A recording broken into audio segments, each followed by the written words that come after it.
A lot of this isn't going to make sense to you.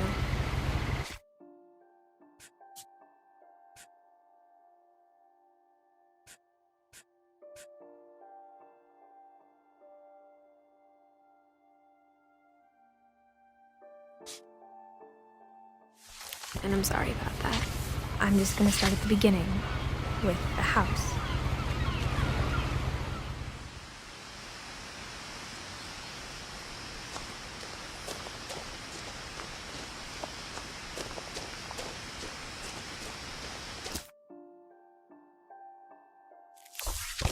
I lived here until I was 11, but I wasn't allowed inside half the rooms.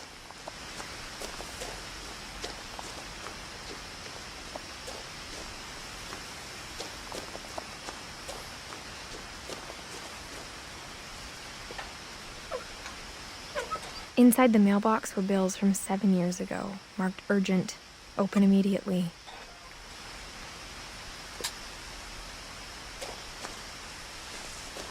I hadn't been back since my brother Lewis's funeral.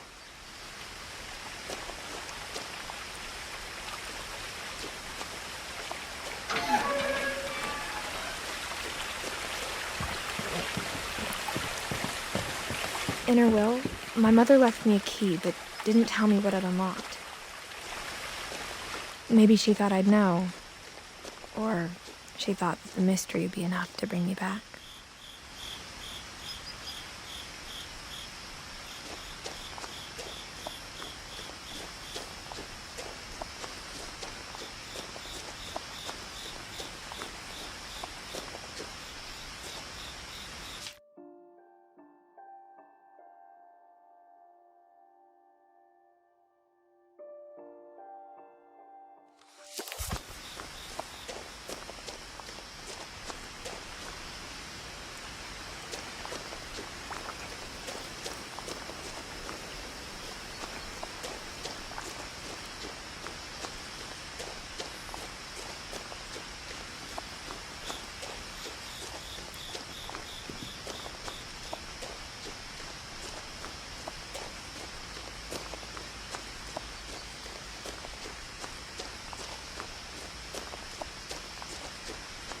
No one had driven this way in a long time, but I saw a few hoof prints.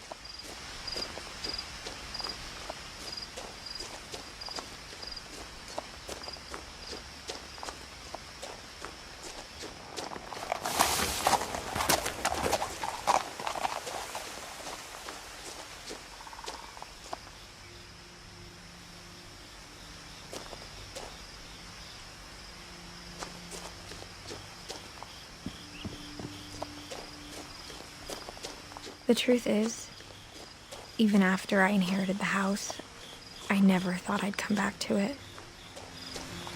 But now I had questions about my family that only the house knew the answers to.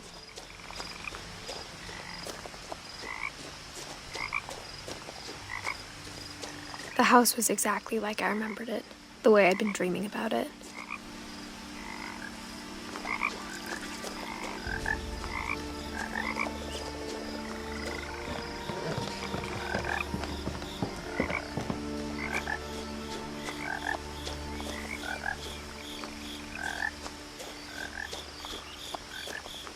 As a child, the house made me uncomfortable in a way I couldn't put into words.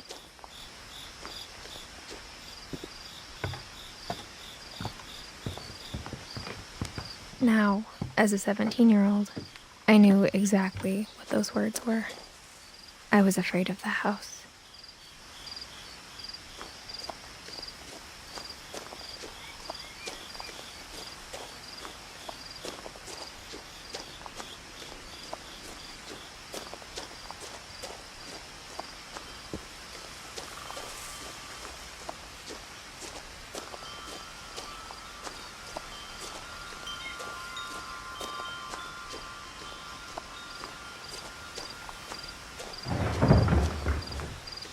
I heard something moving around in the garage.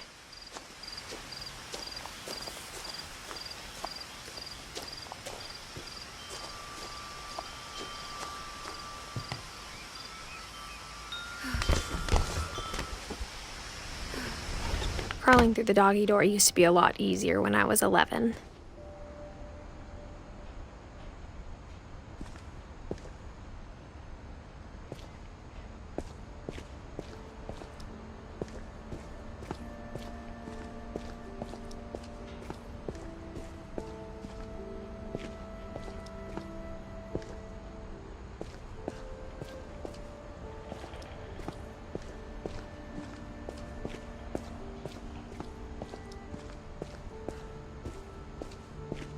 For the first time in years,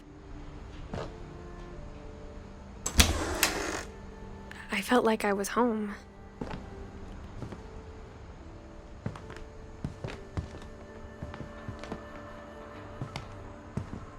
But instead of a family, there were just memories of one. Like how after Lewis started working at the cannery, we all got sick of eating salmon. Except our cat, Molly.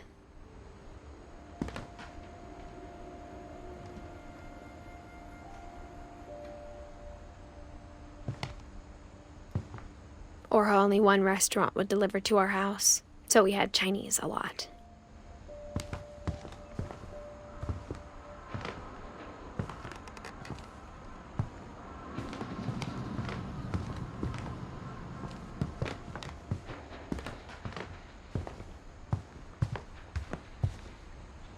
The table was still a wreck from the night we left.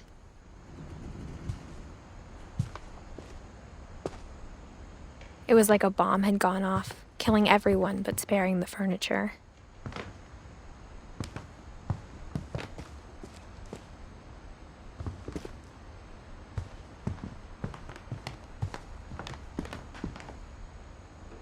My mom was the only one of us who could imagine Great-Grandma Edie living in a nursing home.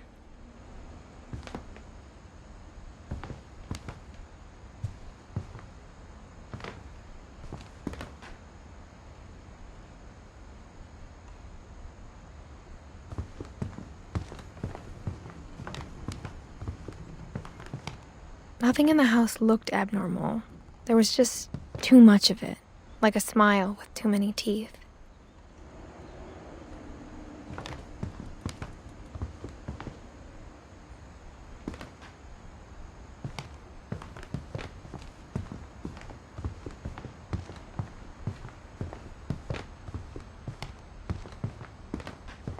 Even the fireplace had a story. Edie told me the bricks came from the original house, after it sank.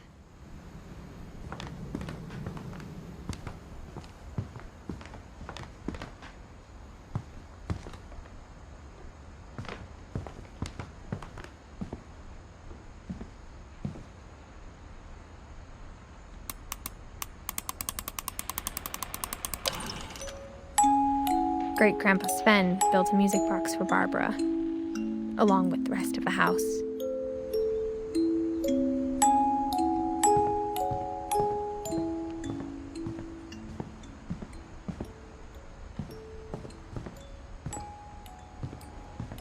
My mom wasn't much of an optimist, but she never stopped believing that my brother Milton was alive.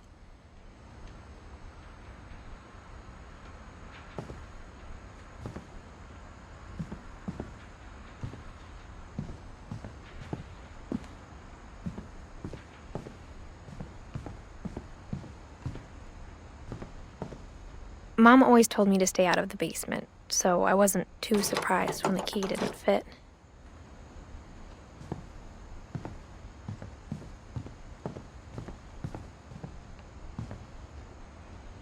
After Milton disappeared, Mom sealed up all the bedrooms.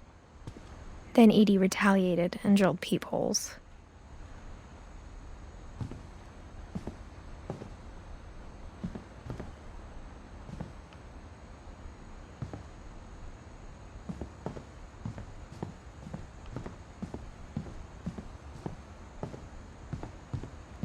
I spent a lot of time playing in Great Uncle Walter's room.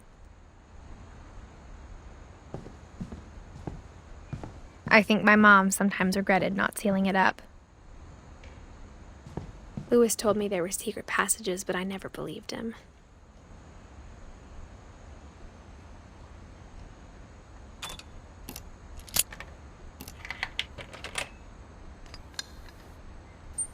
Turns out, my mom was really good at keeping secrets.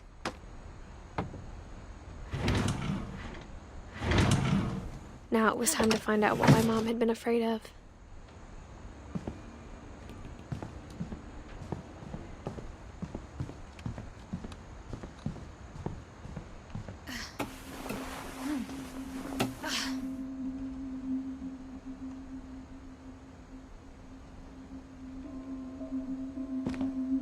From the paintings on the wall, it was clear my brother Milton had been here before me. Reading this, maybe it sounds like I had a plan.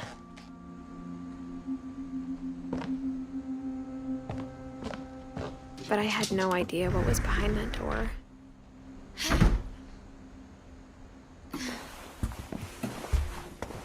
Just like I had no idea where all this was gonna lead.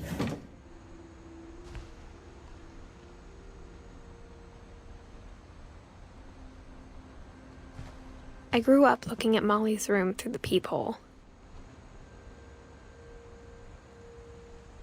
Molly's gerbil had a tiny bedroom with its own even tinier gerbil cage.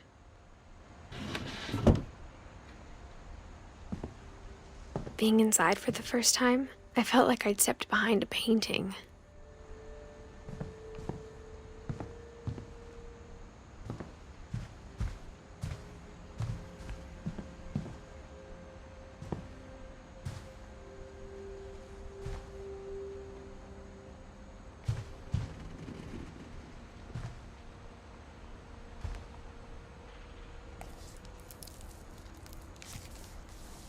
December 13th, 1947.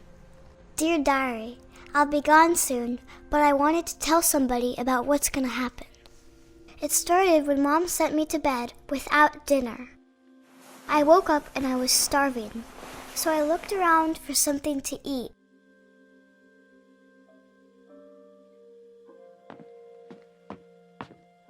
The gerbil food was dry, but I didn't mind it.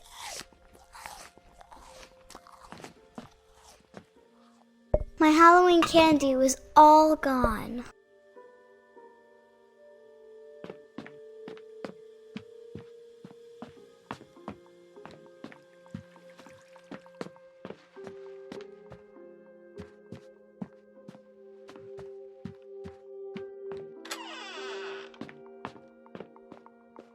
I kept eating and eating.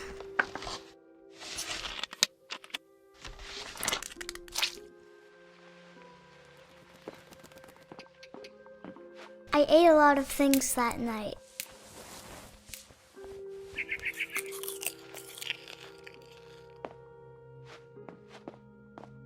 Then I heard chirping outside my window. It was a barn swallow going back to her nest.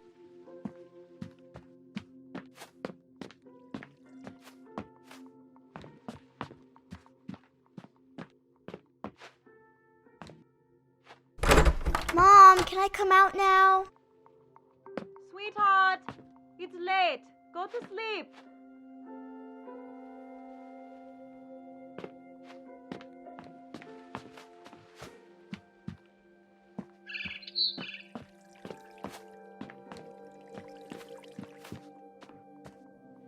I reached out for her.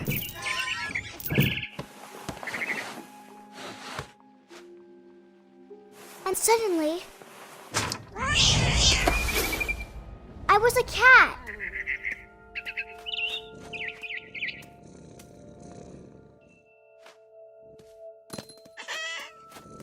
I tried to be quiet, but the bird was really scared.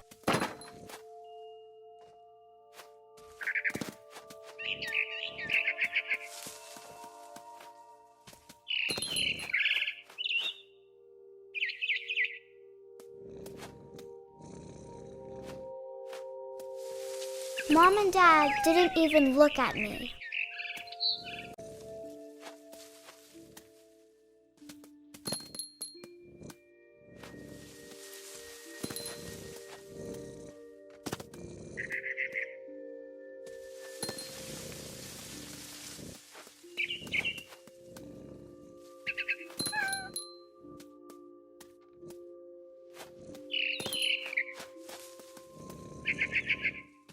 I jumped and I almost got her.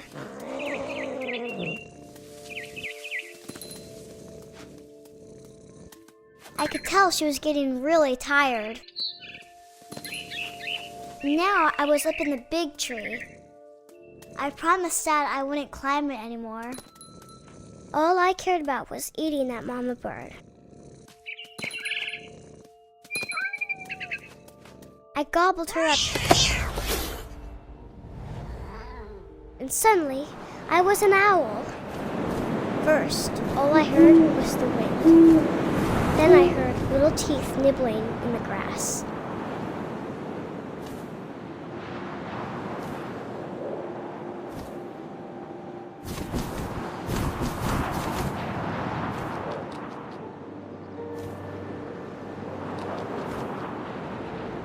Rabbits.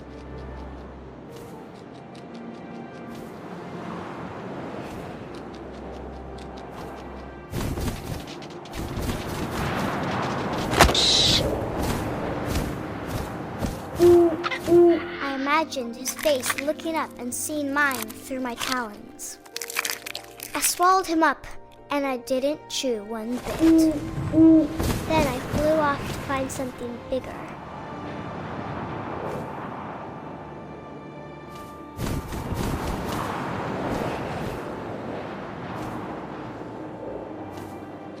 A mama rabbit.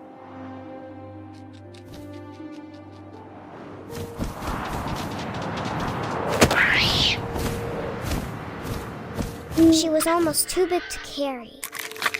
I started choking, but I couldn't stop eating. And suddenly, I was a shark.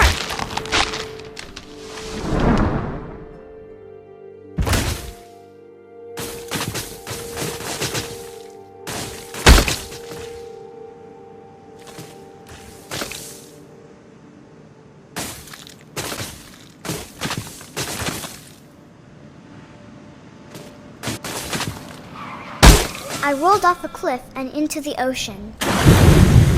Now, I was hungrier than ever.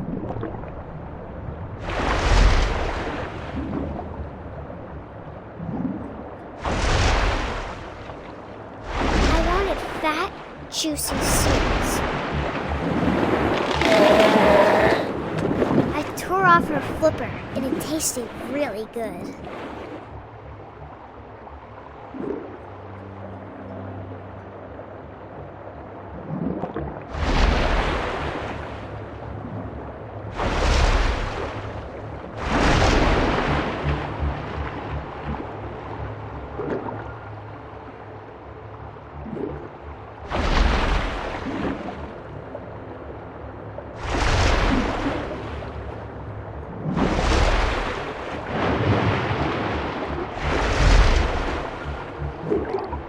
Grabbed on tight. But I was so hungry, I jumped out of the water. When I opened my eyes, everything had changed.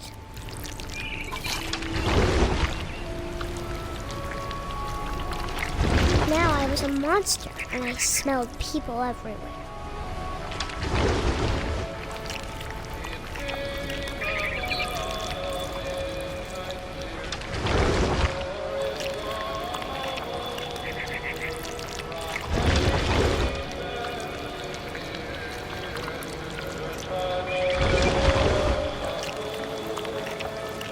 I was big, but I moved real quiet.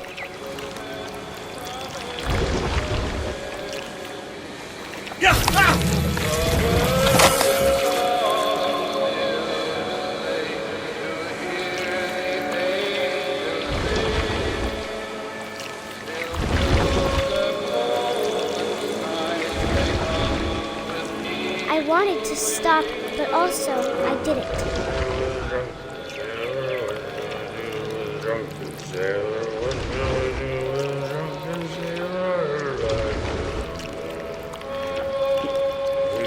Belly was rusty, razor his belly was rusty.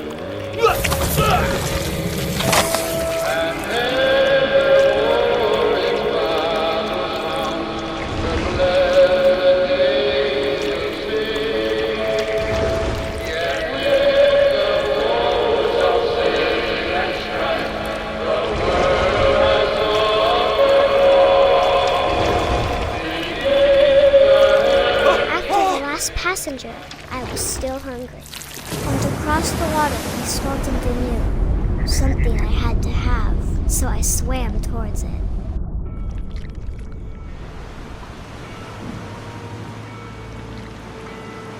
I slithered onto the sand and the good smell went into an old pipe.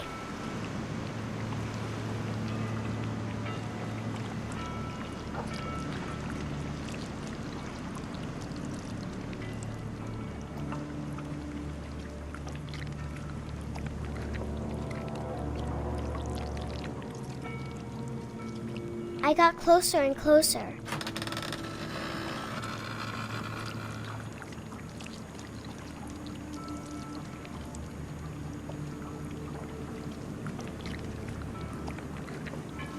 All of my stomach started growling.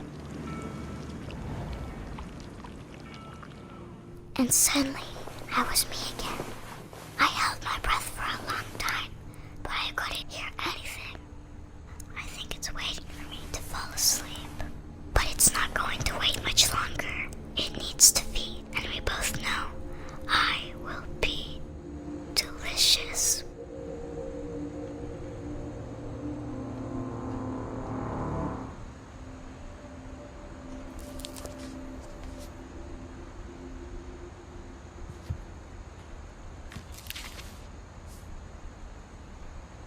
I'm not sure if I believed all of that, but I'm sure Edie would have.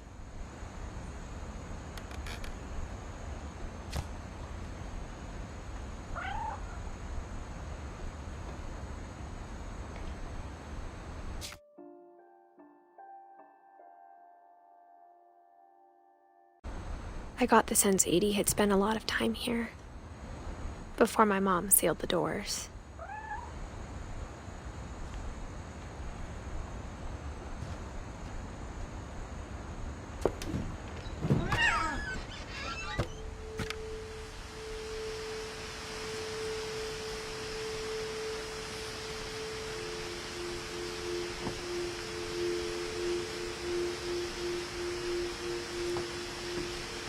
This will be obvious later, but my mom never told me any of these stories. Edie would have, but Mom didn't like bringing up the past. Though, when we adopted a stray kitten, she was the one who named it Molly.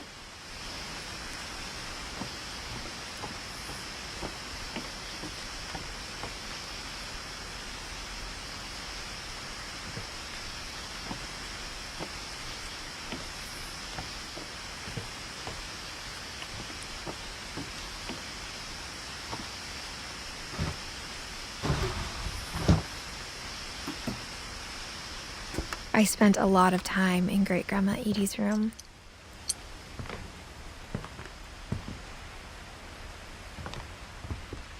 Louis died a week before we left, but Edie had already started to memorialize him. Her room was like a museum.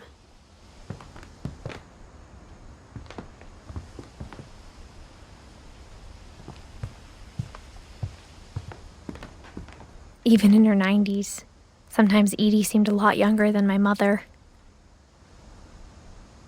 When Edie told people Sven was killed by a dragon, she could also have said he was building a dragon-shaped slide that collapsed.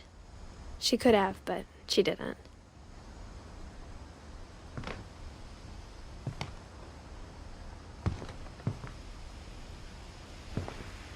One summer, they evacuated the island, but Edie refused to go. For a few weeks, she was a celebrity. I hadn't thought of myself as Edith Jr. for a long, long time. Edie gave a big interview about a mole man living under the Finch house. My mom was furious.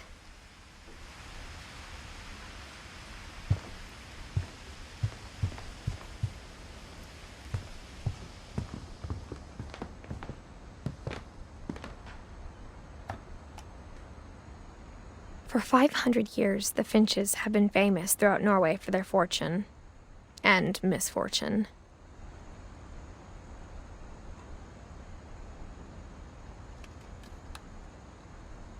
Odin Finch buries the latest victims of the family curse, his wife Ingeborg and their newborn son, Johan. On January 7th, 1937, he set sail with his family and his house, hoping to leave the curse behind. But 40-foot waves off the coast of Washington send the house and Odin to the bottom of the sea. Odin's daughter Edith, with husband Sven and baby Molly, step ashore on their new home, Orcas Island. Odin Finch is the first to be buried in the new family cemetery. His daughter Edie is already dreaming of a new Finch house.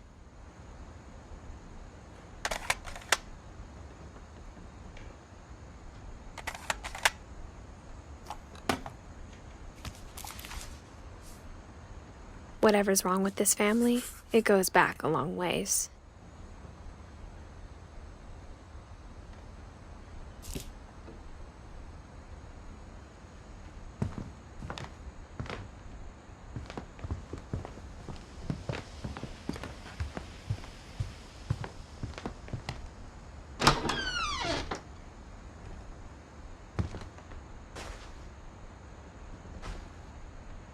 The only trace Grandpa Sam's first wife, Kay, left on the house was the pink bathroom. It was a pretty big trace.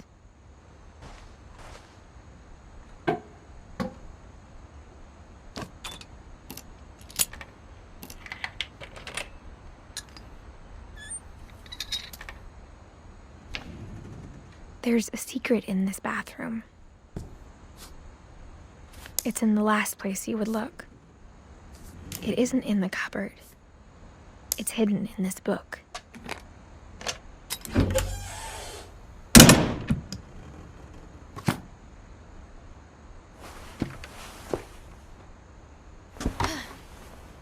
Sven gave Sam an old camera he'd refurbished. He never put it down.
I knew Grandpa Sam had a twin, and that he never talked about him.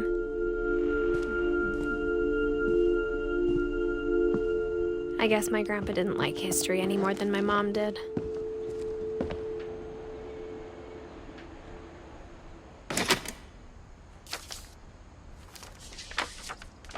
How I Want to Remember My Brother by Sam Finch. The thing I remember is that when he made up his mind, that was it.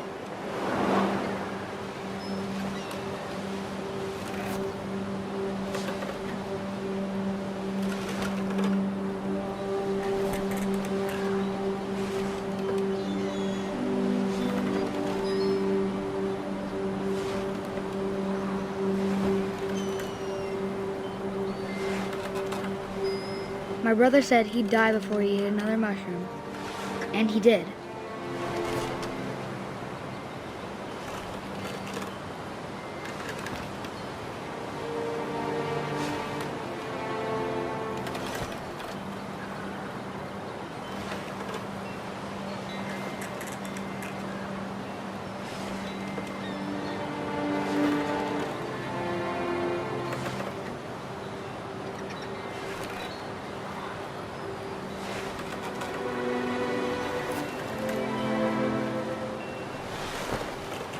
At Barbara's funeral, we swore we'd never be afraid again, and he wasn't. I think Calvin always wanted to fly. Sam! Calvin! Dinner's ready! Coming! But that day, he finally made up his mind to do it. I told him going around was impossible. Maybe if I hadn't said that, Calvin, I'm not gonna tell you again. or maybe if the wind hadn't picked up, then maybe he'd still be here. But I doubt it. I think he'd already made up his mind. That's what I want to remember about my brother.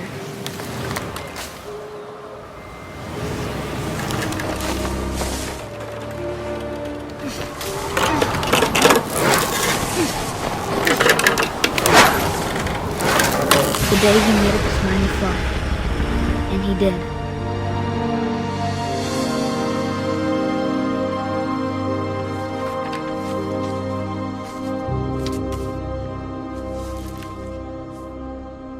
Calvin's story felt strangely familiar. When I was younger, I remember trying to do the exact same thing.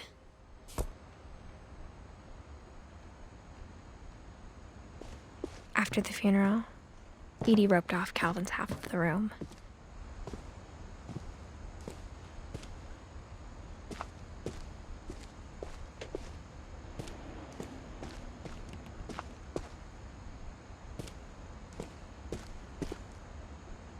Mom said Grandpa Sam enlisted at 18 and never set foot in the room again.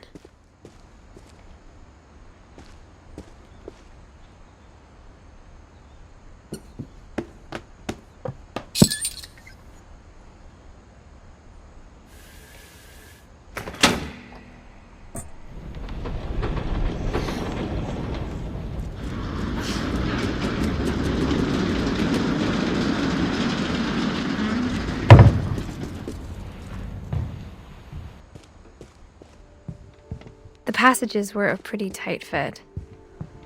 They'd obviously been built for smaller hands and bellies.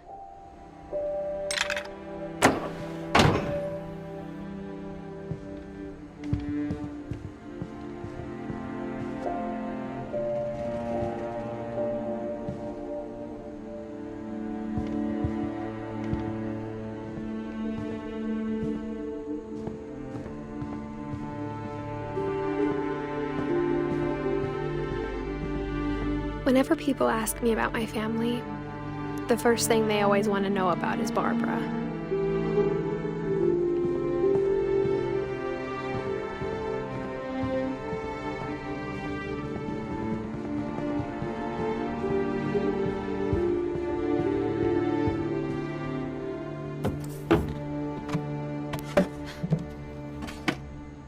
Growing up, I always thought of Barbara as a child star.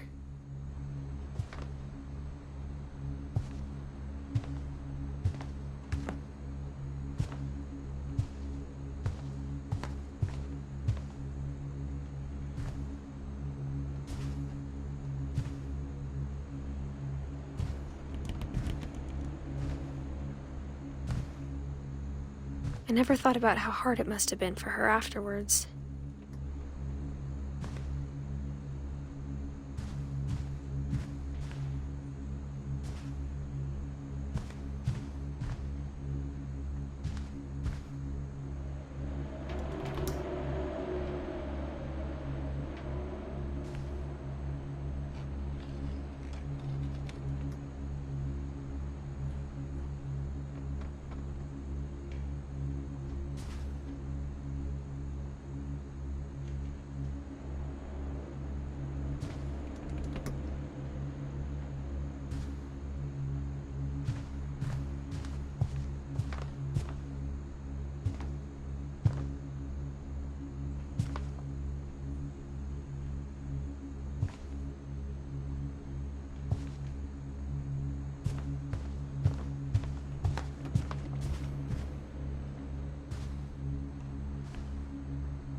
Of all the stories people wrote about Barbara's death, I'm surprised Edie saved this one.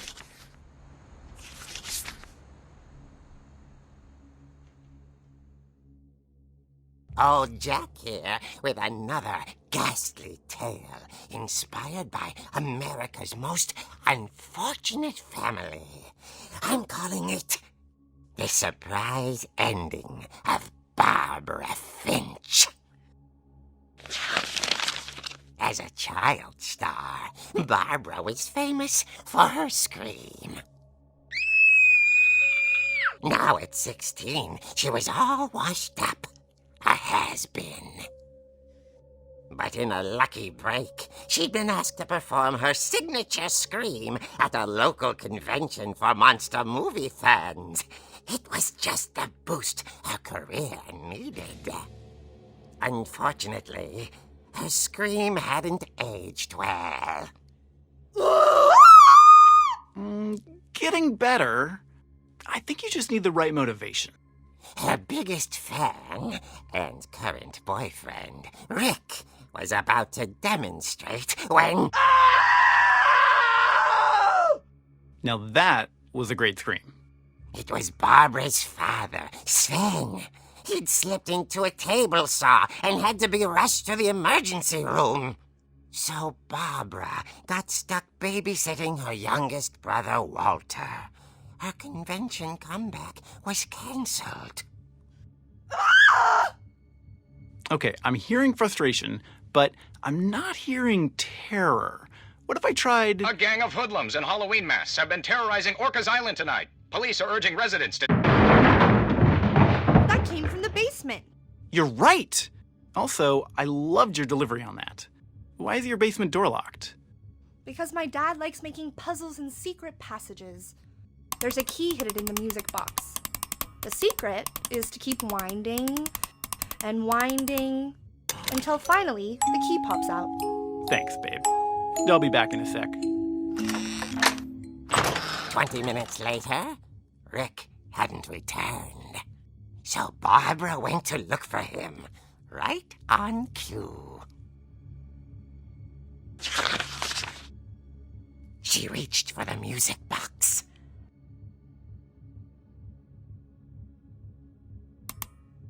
And as she wound the key, she listened for Rick, but the house was silent.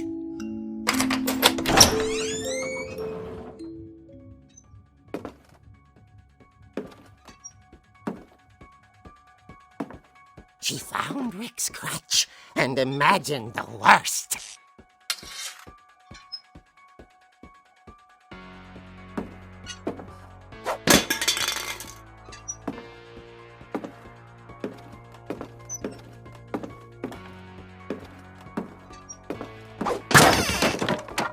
The gang's leader is the infamous Hookman killer, Dr. Carl Hamill, who impaled and then ate his family 10 years ago tonight.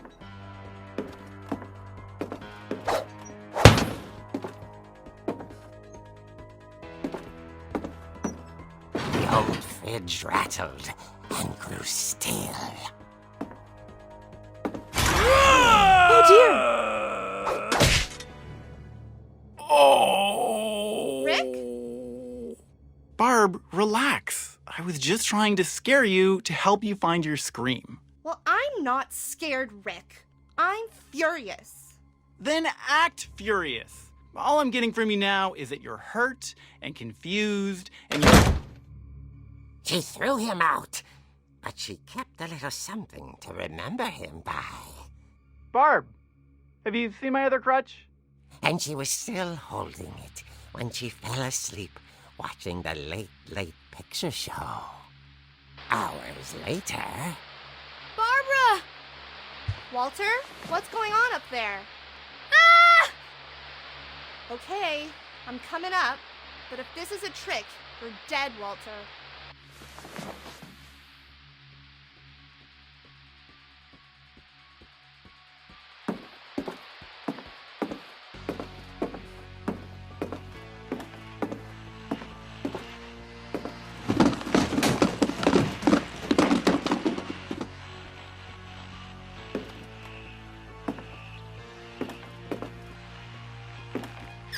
Walter. Walter had vanished, but his bedside radio was still on. Orcas Island police describe the man as 6 feet tall, with a steel hook for a hand. Residents are urged to lock all doors and windows and notify the police of any suspicious activity. Barbara turned, saw the hook man, and was speechless. He was quite smashing.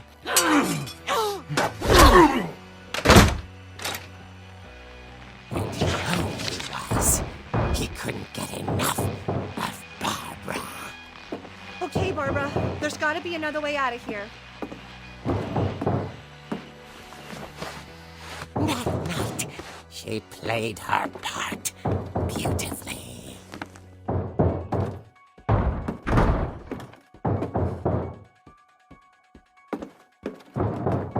She thought about abandoning Walter, but just couldn't do it.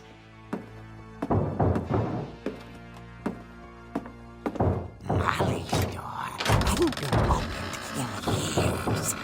The hinges groaned.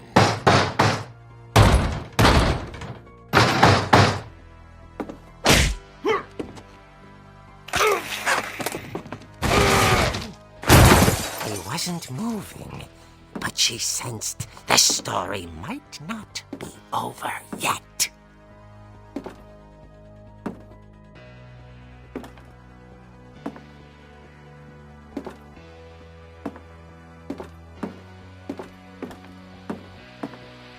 The hookman had vanished. She listened for his breathing, but all she heard was...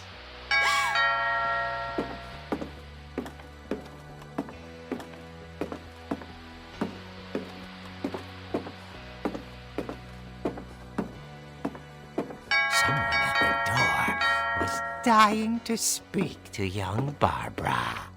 At the door, she heard whispering. It was coming from inside the house.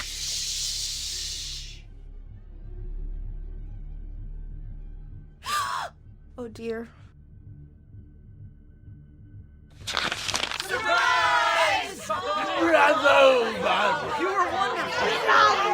The monsters had come to surprise her. For Barbara, it was a dream come true. Then she saw what kind of monsters they were, and she realized what was about to happen. She was going to be famous. And with her final breath, Barbara Finch gave the performance of her life.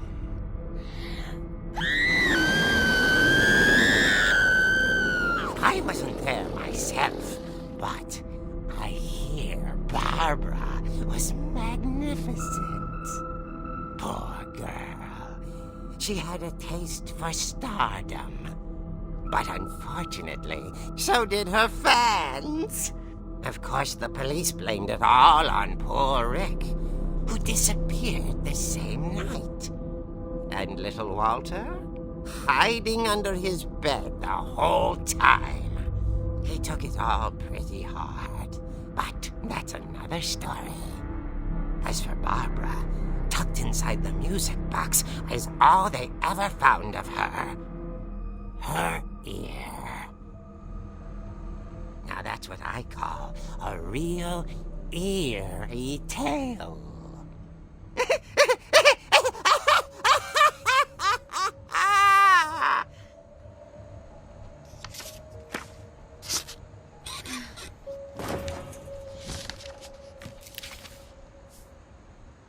Edie told me all Barbara wanted was to be remembered, as absurd as that comic was.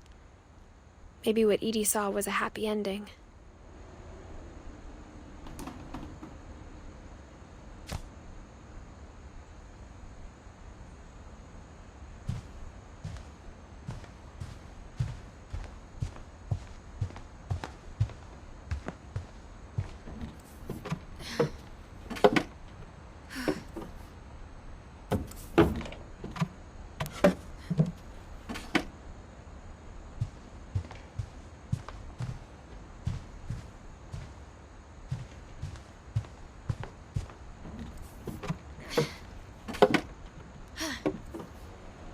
I guess now I know why Mom didn't like me playing with the music box.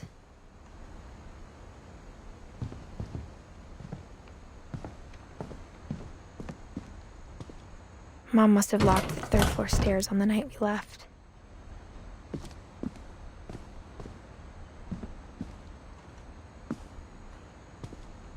It's funny.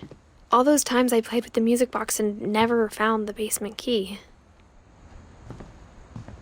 Edie's father, Odin, built the original house.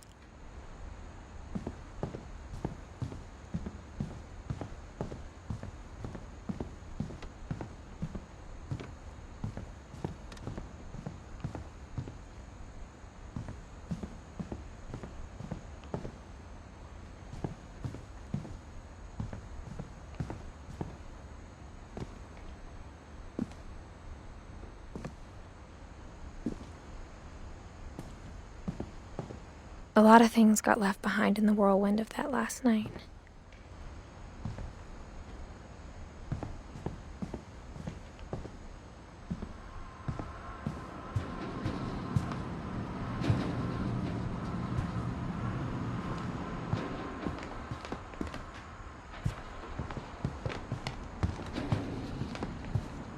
I wonder if that comic was right about there being a key inside the music box near the basement.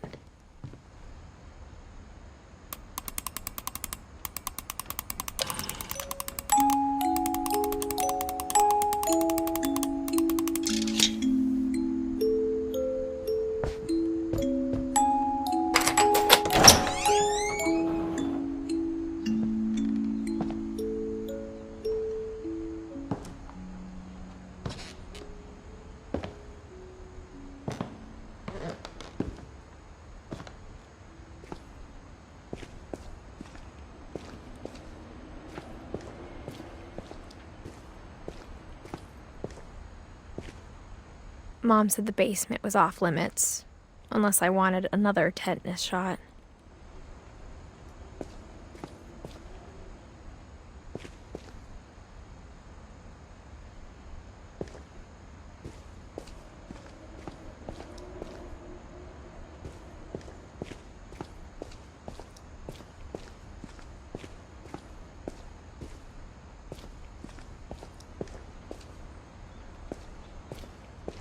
I saw Edie sneak down to the basement once, carrying packages.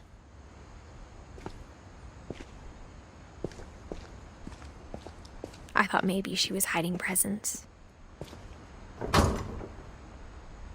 It turned out she was hiding a lot more than that.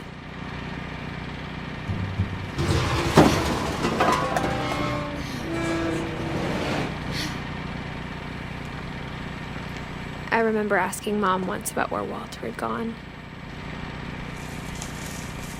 She said after Barbara died, he got as far away as he could.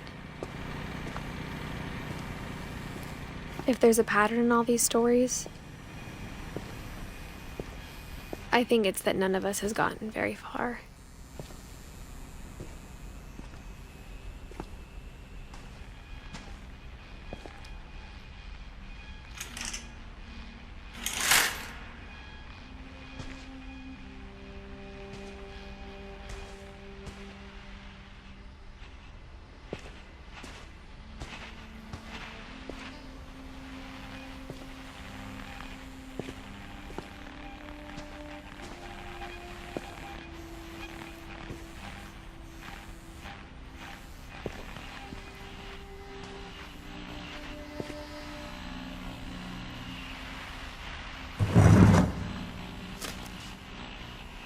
Goodbye, everyone.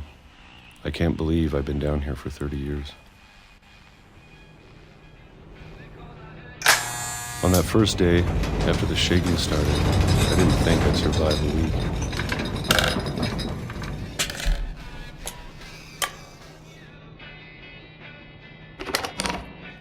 But after a few days, I settled into a routine. That's what kept me sane.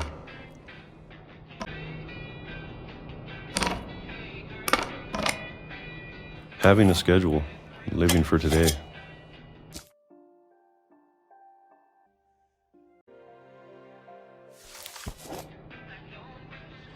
I always expected to be dead tomorrow. But if you wait long enough, you get used to anything.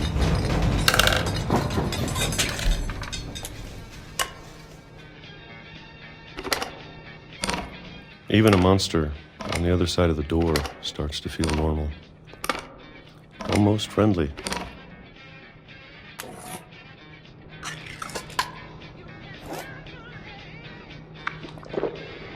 And then one day, everything just stopped. Whatever that thing was, it was gone. Maybe it got tired of waiting. Or maybe I just got tired of being afraid.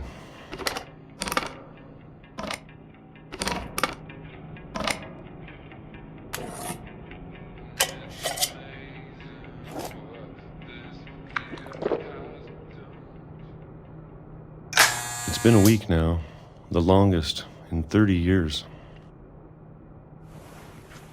I'm done waiting. I have to leave while I still can.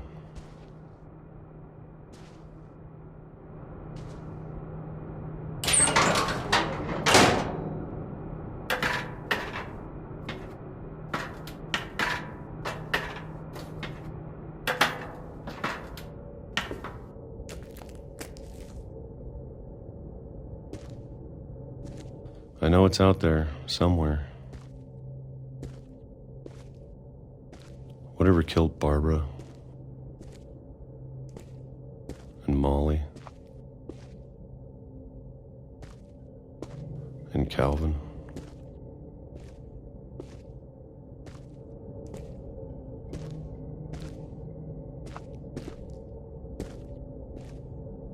Maybe this is all a mistake. But I need to stop living the same day, even if it kills me.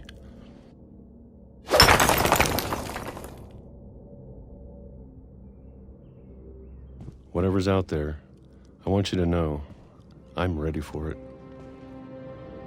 I'm going to appreciate all of it, especially the food. I don't mind if I only have a year left, or a month, or a single week. I'd be happy with one new day. I can already imagine the sun on my face.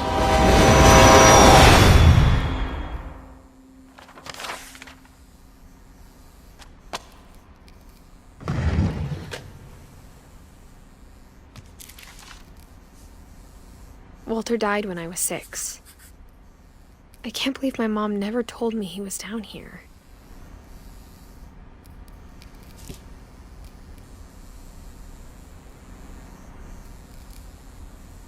I'm sure my mom was trying to protect me.